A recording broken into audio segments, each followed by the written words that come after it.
Hey, what's up, good people? It's Jay Ray, the co host of Q Points, and I wanted to come to you because there are two really important ways that you can support our show. One is by subscribing to it wherever you listen to or watch your podcasts. Q Points is pretty much everywhere. The other thing that you can do is you can visit us on Apple Podcasts, on Spotify, and on Podchaser, and you can leave us a star rating. Please rate us 5 stars because you know you love Q Points. And on Apple Podcasts and on Podchaser, you can actually leave us a written review. It's not required, but it really does help to spread the word about the show, and it helps people to discover it as they're looking for new podcasts to listen to. We're always appreciative of you supporting Q Points. We thank you so much for all that you've done for us so far, and enjoy the show.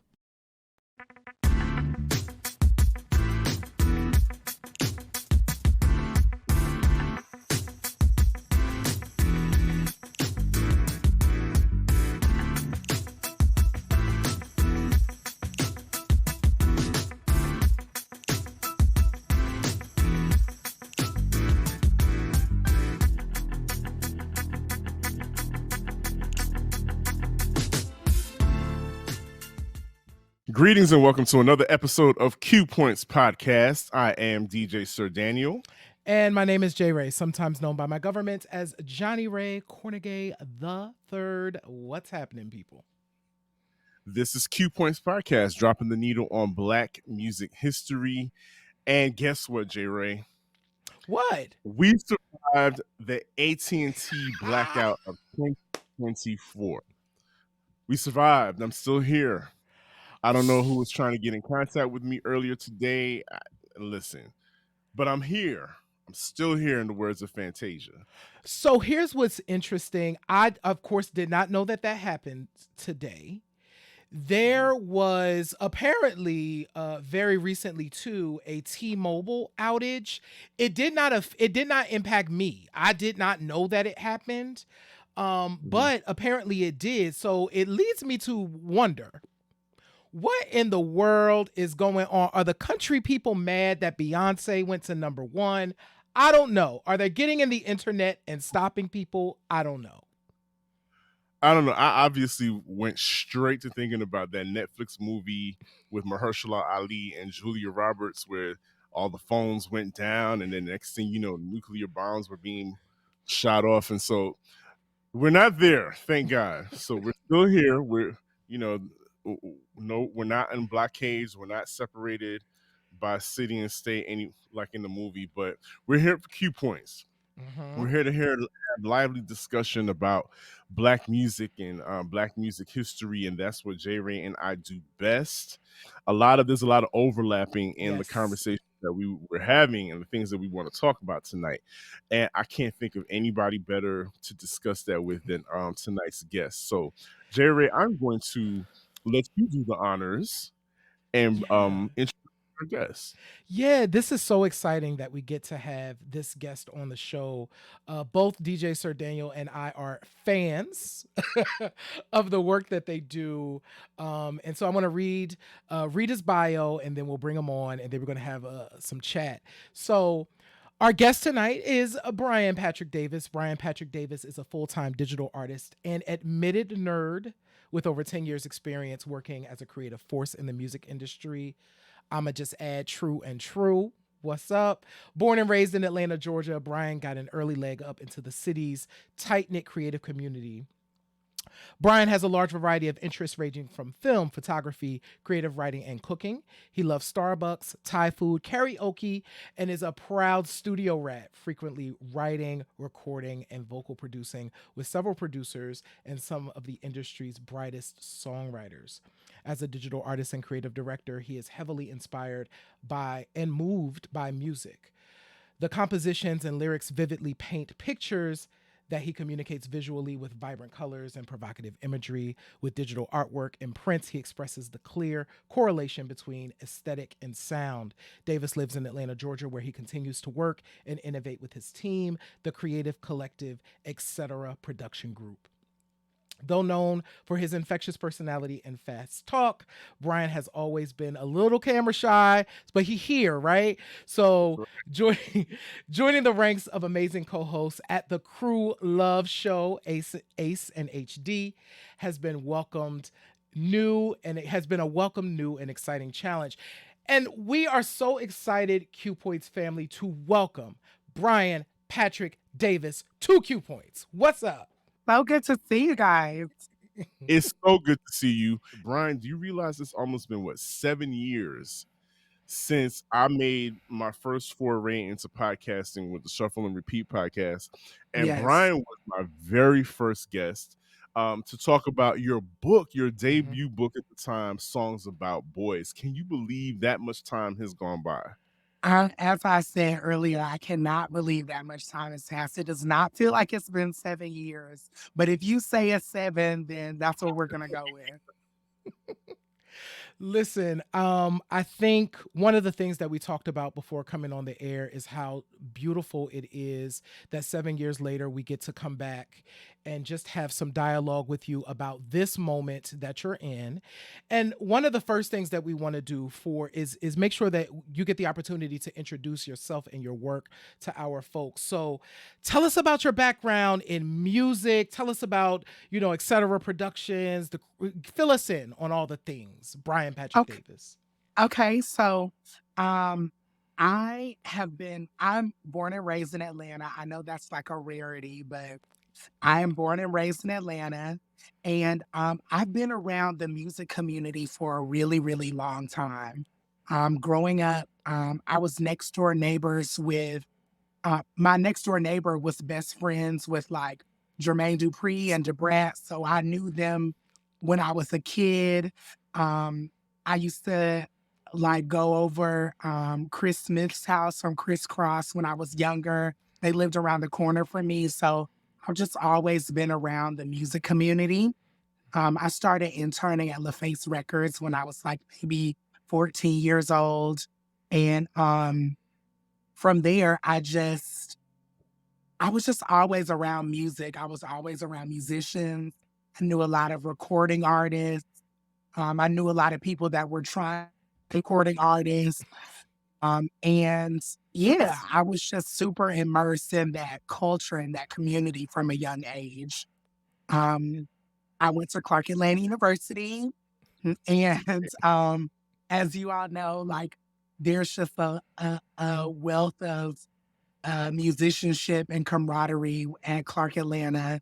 And I met people that were also songwriters and vocal producers and just trying to like, find their way in.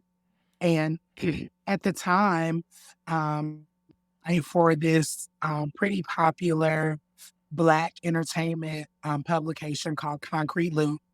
And I was able to foster a lot of relationships with producers, songwriters, executives, artists, anybody that I could touch in the music industry. I was touching them. A&Rs, just everybody.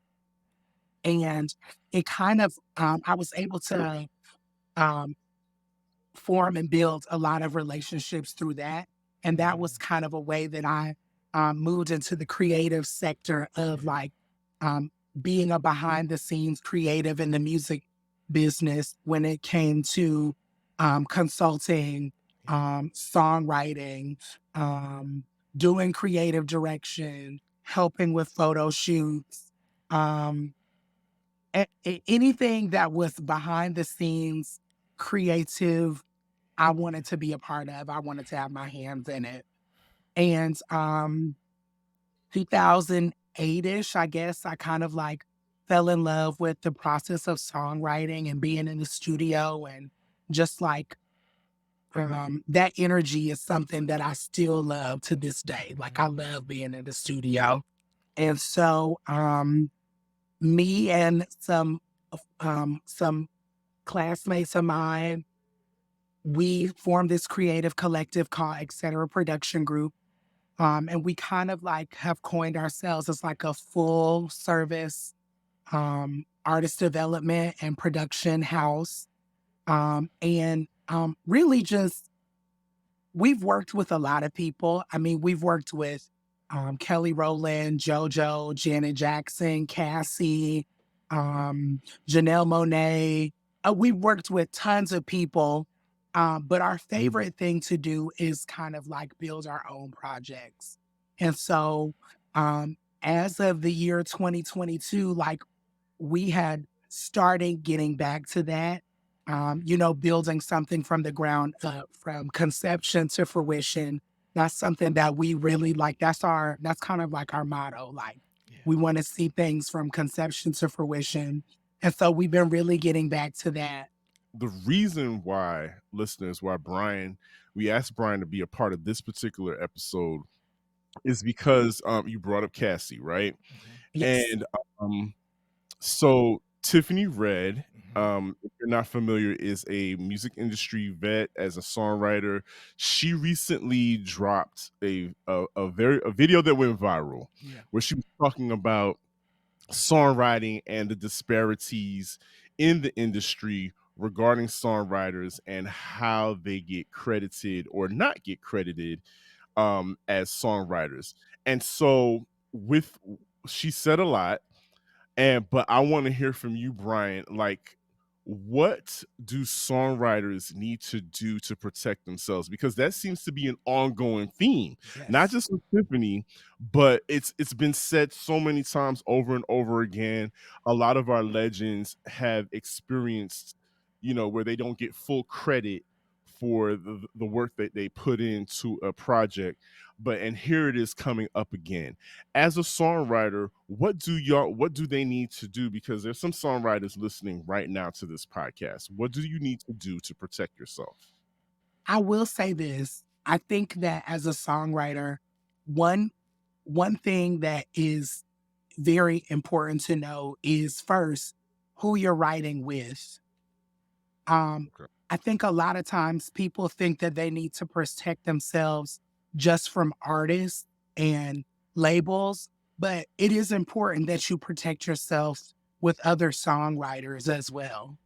Um, Songwriting is one of those things. Okay, I like to describe it like this. And this is kind of like maybe an old archaic way of looking at things because like contracts and the way that people negotiate their business and paperwork is a lot different than it was when I started out, but I like to think of songwriting as a song as a pie. And so a pie is 100%. In the beginning, 50% of that pie automatically goes to the producer. A producer is going to take 50% of the pie off top. The other 50% is for the songwriters. So that is why it's important to, like I said, to know who you're writing with and to have split sheets and to have conversations before you guys start to work on something together, especially if you're working with somebody that you don't know, because a studio can be it's a collaborative setting. There can be people coming in and out. You might write with somebody that you've never met before. You might be in there with somebody that you've known your entire life. It just depends on who you're working with and what you're working on. And so you have this 50% that you have to make sure is fairly distributed between the people that worked on the song. So obviously if it's just you, then you take the entire 50% of the song. If it's you or somebody else, depending on what you wrote and what the other person wrote, you may have an agreement to split the 50 up, 25-25. But if that person feels like they wrote more than you, they have to agree. You guys have to agree upon the percentages in the split. So one thing that people don't know is that when an album comes out or an EP comes out or something gets released and the split sheets are not agreed upon, nobody gets paid. No one gets paid. So it doesn't matter. It doesn't matter, like how many streams a song had. It doesn't matter. If you guys don't agree upon the splits, no one gets paid. The producer's going to take their 50%. That's already gone. But the songwriters are the people that suffer.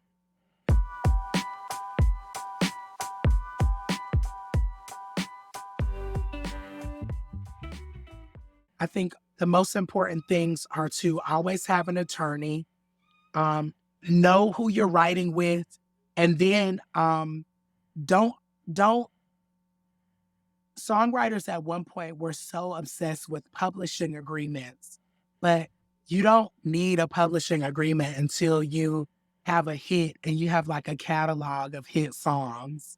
It's okay to um to to to not have a publishing deal, and still be successful and still eat and still be able to shop your songs to the appropriate parties. Um, so I think those are the kind of like most important things as it pertains to protecting yourself as a songwriter. Um, you know, you bring up something really important, and thank you so much for kind of laying out the way that process often looks for folks. You know, I think one of the, and I would love to have you speak to this because I think one of the things that um, may not be prepared for is of course being in that studio setting, right, and not being familiar with how to have these conversations, or just be one of those people like, I'm generally nervous about having these conversations. um I would like to ask this in two ways. From your perspective, how did you learn how to do that, right? And two, how can other people learn how to do it? Because I imagine there are folks that are like, oh, that makes me nervous, right? I don't know, Yeah. even though I wrote most of that song, I don't know how to say I wrote most of that song, right? So Yeah. I'm curious, how did you learn how to do it and how can other people practice that? So for me, I learned how to do it. I kind of had the luxury of being able to write with people I knew.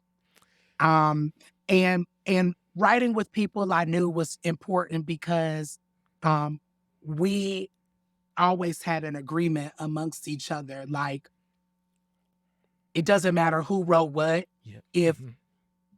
four of us are in the room, we're gonna split it equally. If Yep. three of us are in the room, we're gonna split it equally. And that was kind of like the luxury that I had. Nowadays, I think one of the easiest ways to have the conversation is to have a split sheet with you. Hmm. The studio that I record at primarily now, the engineer, he has split sheets inside the studio Yep. to say, hey, look, this is what we did. This is Hmm. what we, so that it's not a point of contention when you walk in there. When you walk in there, you know that it's business. Everybody can sit down and say, I know what it is that I worked on, and we can be honest about what we worked on this paper. Um, we kind of spoke about this in the pre-show when before we got on camera, and you guys were talking about how people use smartphones in the booth. Yes. I write everything down. I'm a very visual person. I like to keep pen on pad.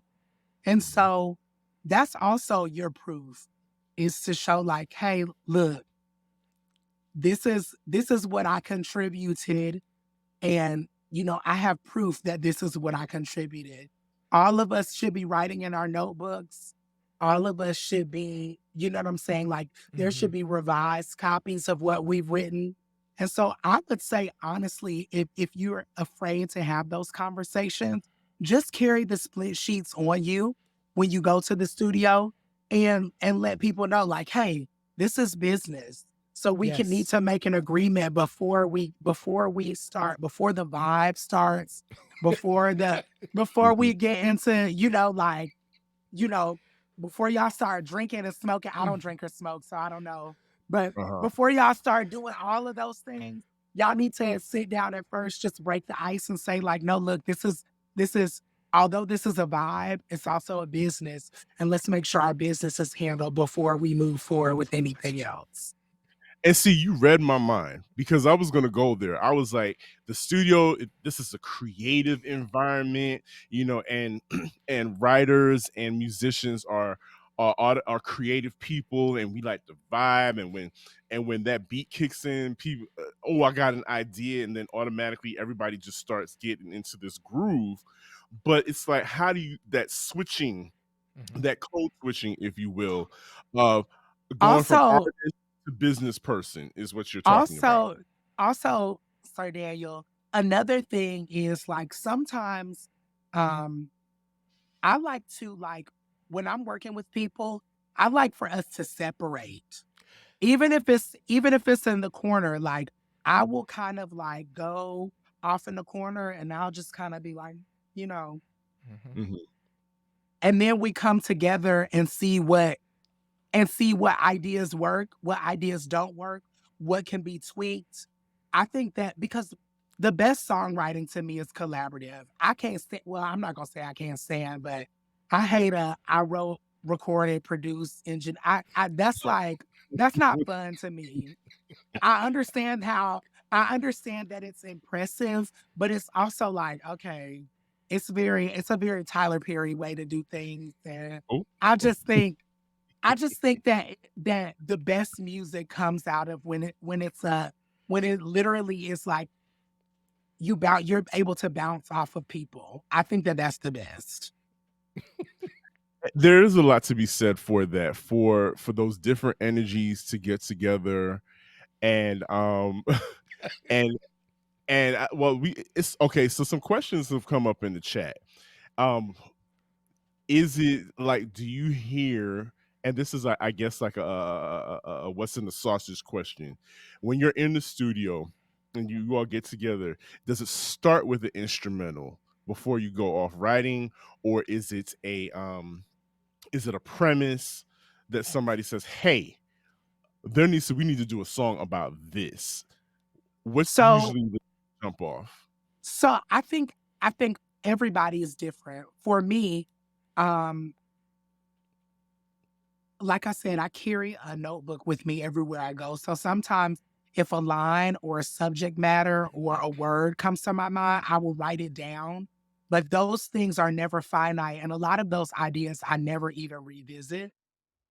I think for me, um, I like to hear something first. And this is the same way that I am with music in general. If I'm just listening for pleasure or if I'm writing, I like to hear the sound first. And then if the sound makes me feel something, then I can move forward with it and I can come up with what if the song makes me feel like this, then that's what I'm gonna write about. Again, thankfully, the guys that I work with primarily, they work like that too. Um, a song will make them feel a way or invoke a certain type of emotion, and then the concept will come. Um, and a lot of times, what we like to do is, I could if I showed you my voice notes on my phone, like when I'm in the Mhm. studio, I'll hear the beat and then I'll just like ask the engineer to play the whole beat. And then I'll just start mumbling or like um, humming melodies. And then we pick the melodies that we like the best or that are the most interesting. And then we write to those melodies. And then we figure out like, will this sound good as a hook? Is this, you know what I'm saying? Yeah. It's like putting together the pieces of a puzzle. Mm. Right. Jerry, you know what this is, and I love this because now we get to pick Brian's mind as a songwriter, and Yeah. what bringing up for me is, so Luther Vandross has been in the zeitgeist a lot Mhm. because those first two debut albums are back, like Yeah. they're in circulation and they're about to be reprinted and all of that. And a few minutes ago, you mentioned those types of songwriters who can, they can do it all. Mhm. And of course, Luther is one of one, right? Right. But so I'm so interested, I'm so curious to know, like, as far as songwriters are concerned, and it doesn't matter the genre, like, who does Brian Patrick Davis look up to? Um, I love Candace Nelson. She is one of my favorite songwriters just from like a contemporary standpoint. She knows how to do a lot of different things. She has a lot of different bags. She can do like super R&B shit. She can do super duper pop shit. And for anybody that's not familiar with Candace, she had a long heyday with Timbaland. She was a member of the Clutch. She wrote The Way I Are for Timbaland and Carrie. She wrote Resentment for Beyonce. She's just one of those people that can do so many different things. And I've heard so many different types of like sounds and vocal things from her. Like she's one of my favorites.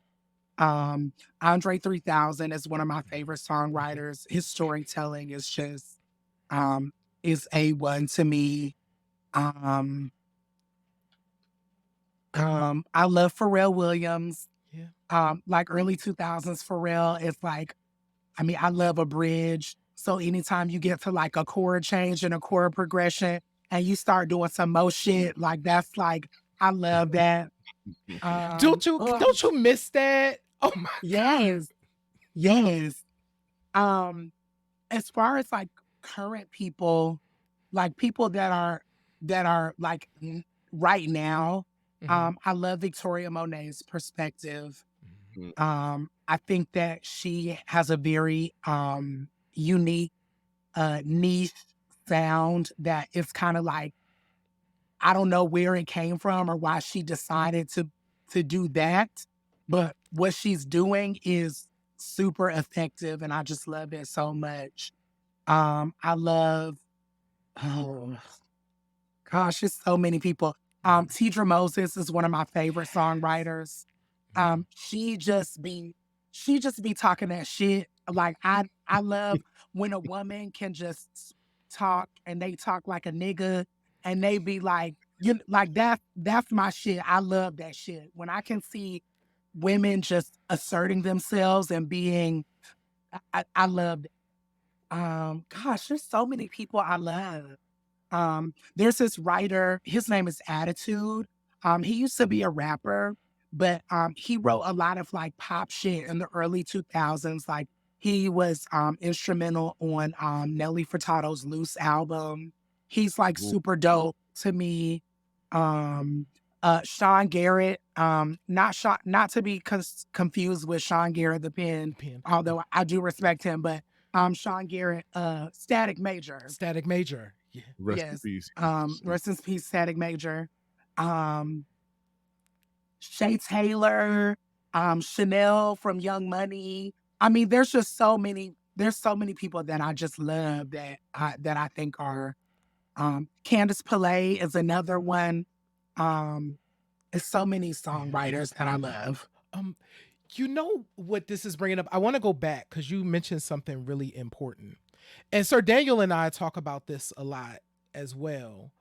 Of that, there's a magic in just like a traditional song structure when you got like when that bridge come and that stuff switch up and you like, yes, ma'am, take us to where we need to go. What will it take, Brian? I'm fine with the short intros now. I don't need 16 bars at the top. I'm fine with that. Get me into the song immediately, but don't erase that bridge. I need it. You know what I'm saying? How do we get back to that in production, especially when we think of like contemporary R&B music? What are your thoughts? So what I've noticed is a lot of time when artists go to the studio, what the producers are playing for them are loops. They're not full, Right. they're not full songs, they're not composed.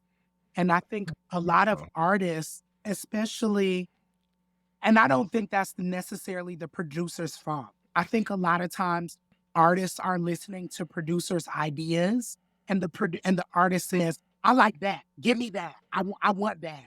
And so they end up a lot of times writing to a composition that's not completely built out yet.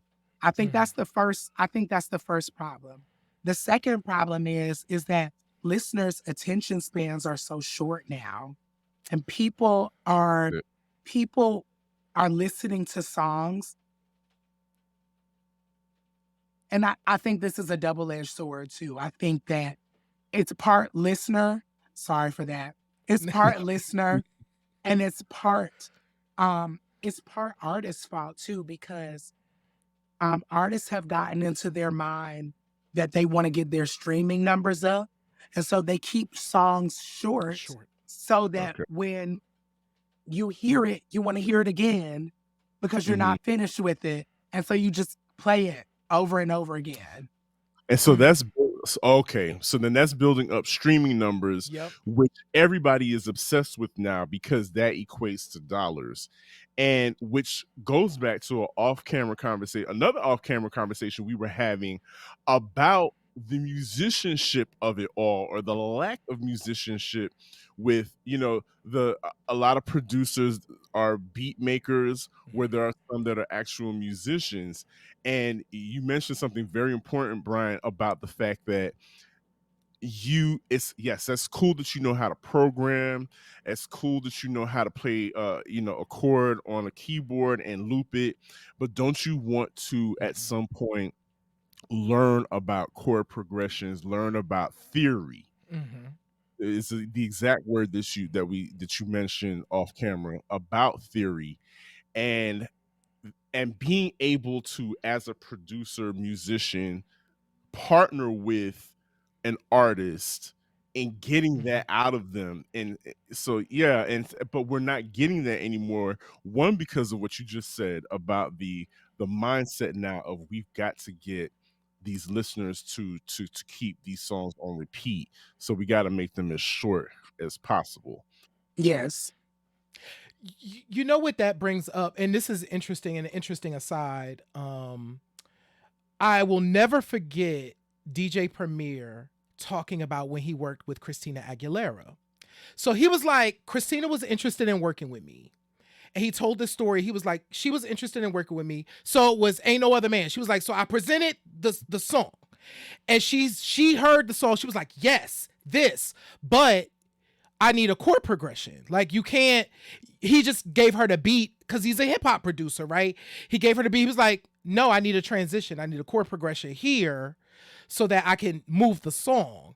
And that was the first time, right, for him that he's like, oh, I'm now learning how to do this thing that I never had to do in hip hop before. But he had an artist that said, love that, great. You got to take it further though. And here's what I need you to do. Mhm. So that collaboration piece is so important. What's the word, everybody? This your man, Mr. Al Peter, Mr. Peterson's Neighborhood, and the MPN Network. And I'm here today to tell you about what the MPN Network consists of. The MPN Network is an entertainment as well as a developing media company based in Jacksonville, Florida. Our goal is to highlight various creatives that exist in spaces of music, visual arts, podcasting, and more.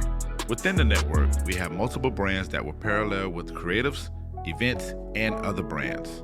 The Neighborhood Podcast Network is a collective of independent podcast shows that has various topics ranging from the latest culture news, mental health, sports, and leisure conversations. We also have the Groove Suite brand that explores the realm of soul, hip-hop, R&B, funk, and more. The Groove Suite. Our health and beauty section gives a view on how to keep yourself in shape, in style, and in tune with your body and your mental. Last, we have the Fly Socks and Tees, an annual summer event that brings creatives together to celebrate the past years and victories that were received. So swing by our website, mpn-llc.com, and subscribe so you can stay up on what's happening with the neighbors and the groovers. Also follow us on our Facebook page as well as Instagram and Twitter, MPN Management. Building but becoming to the top. So this conversation came up because it was sparked because of the video of one Tiffany Red, who is a legendary songwriter in the industry, and had brought up some issues or some things that she has faced in the industry lately regarding working with big names. And J Ray, this is not the first time I've heard this. Like Mhm. we've seen it on the liner notes. Yeah. And so I think that's where a lot of questions are coming up. And I'm hoping, Brian, you can help shed some light on that. But what is the real deal behind working with a big name artist like your Beyonce's? Because her name was brought Yeah. up. Mhm. Beyonce's name was brought up.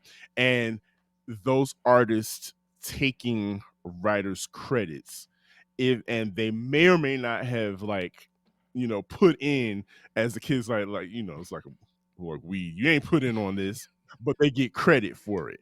So shed some light on that, because I believe a lot of people, that's a conversation that has been blowing up on social media about whether or not these artists that are on the forefront deserve this writer's credit.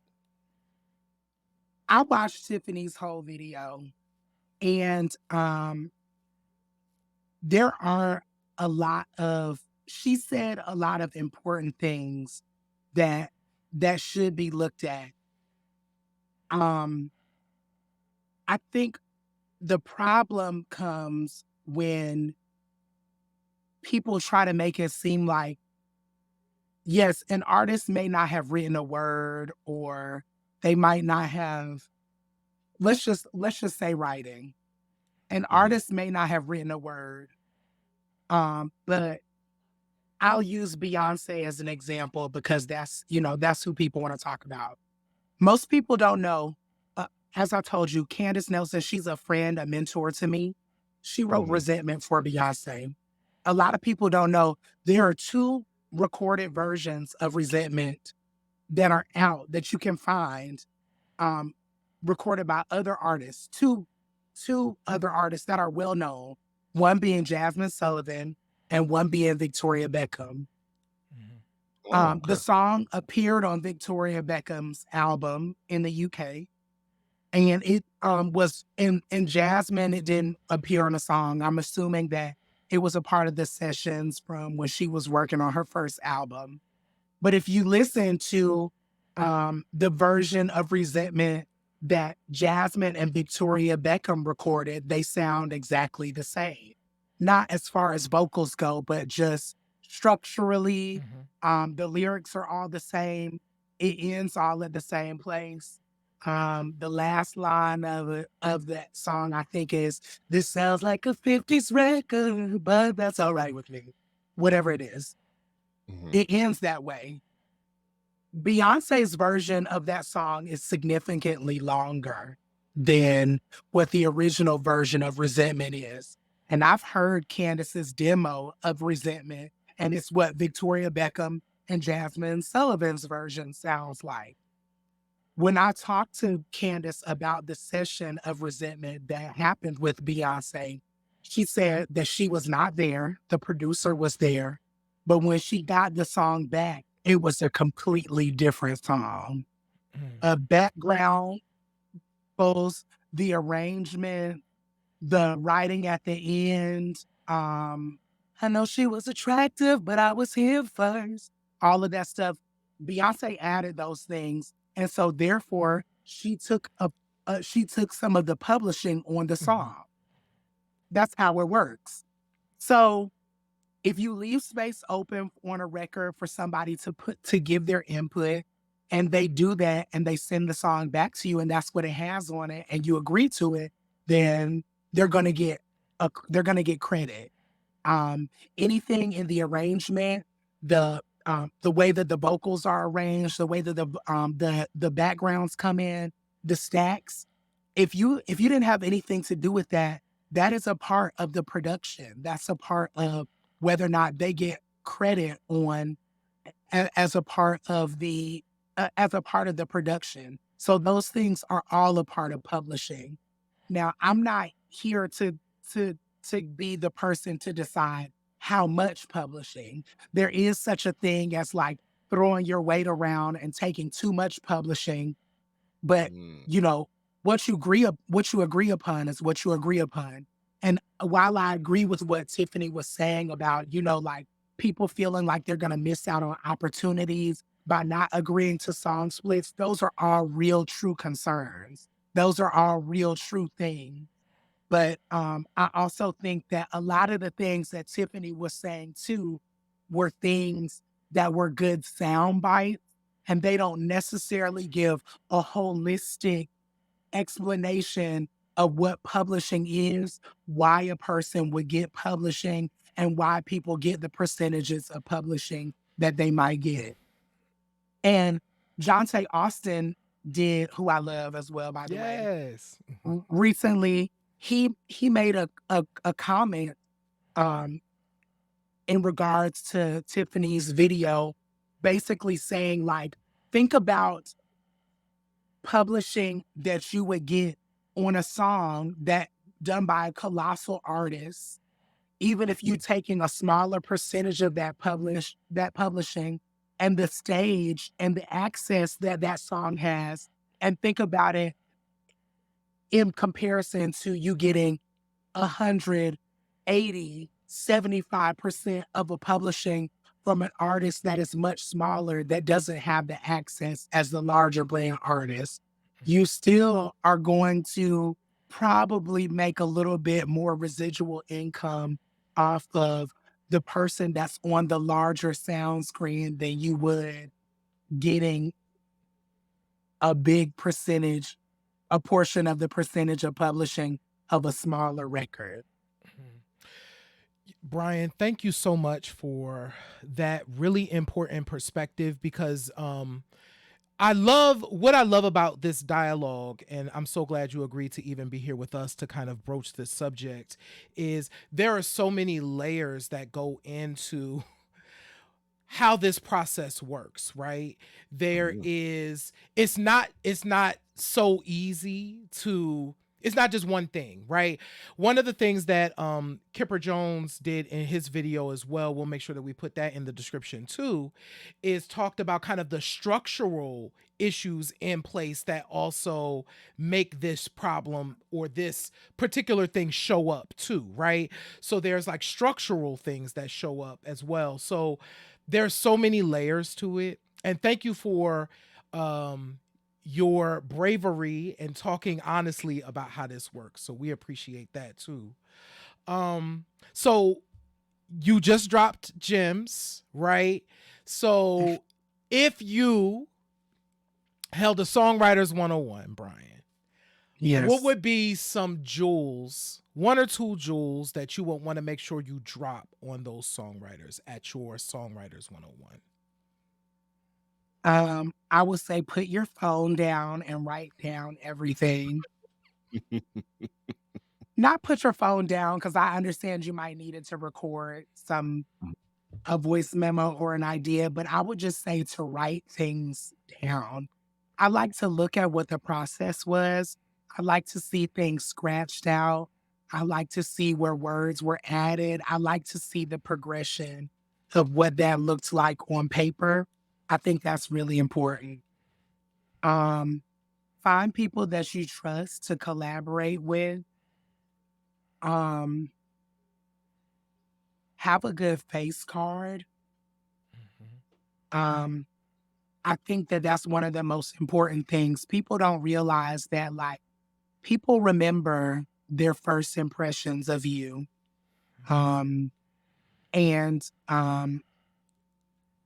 Like credit and clout and all of that stuff is one thing, but for people behind closed doors to say to each other like, "Oh, I really fuck with her," or "I really fuck with him," that means so much more, especially when it's with your peers. Have a good attorney, and just be, and honestly, like, really, y'all, like, just be open to like the process. I think so many people are like, they like to pigeonhole themselves because they're always like, "Oh, I want to write a hit. I want to get a hit. I'm trying to get placements. I'm trying to get placements." But the thing about it is, like, if you just submit to the process and lay the groundwork by just doing stuff that you love and that you trust, something, and that's honest to you, something is going to hit. If you're not being honest with yourself, if you're not being true to, because like songwriting is all about connecting. If you're not connected to it, what makes you think that anybody else is going to be? So if it's being honest with like yourself, or listening to what somebody else is going through and being able to like process that through yourself, how you would react to it and how it connects to you, then what is the purpose in doing it? If it's not true, if it's not true to you, then why would it be true to anybody else? And that is the mark of a classic song, is how many people can actually relate to it Mm-hmm. and actually sing it like it was. People feel like you've written their life if you've written a really good song. So that's a major key, Brian. And wow, you really, thank you for that. That was a serious gem that you dropped. And print out those split sheets.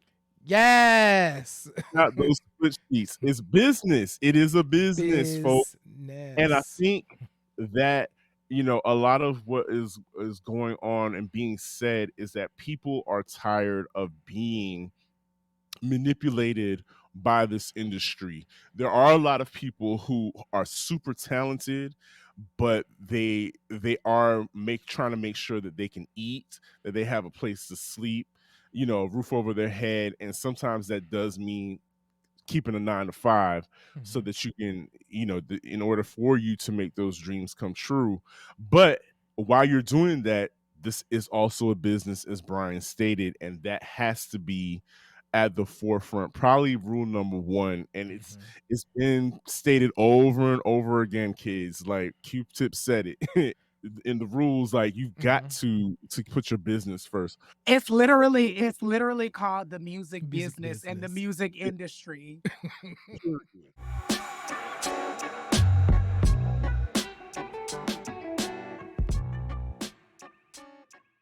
What is your hope for the industry in like a fair practice act for creatives when it comes to music and musicians? I think that it is important that songwriters and producers too, and vocal producers, engineers, I think that there needs to be a union. Mm-hmm. Um we need to unionize, and I think that we would be able to, because the thing is, like, the film industry and the music industry have so many parallels. Streaming is king now in the film industry, which is something that I never thought would happen.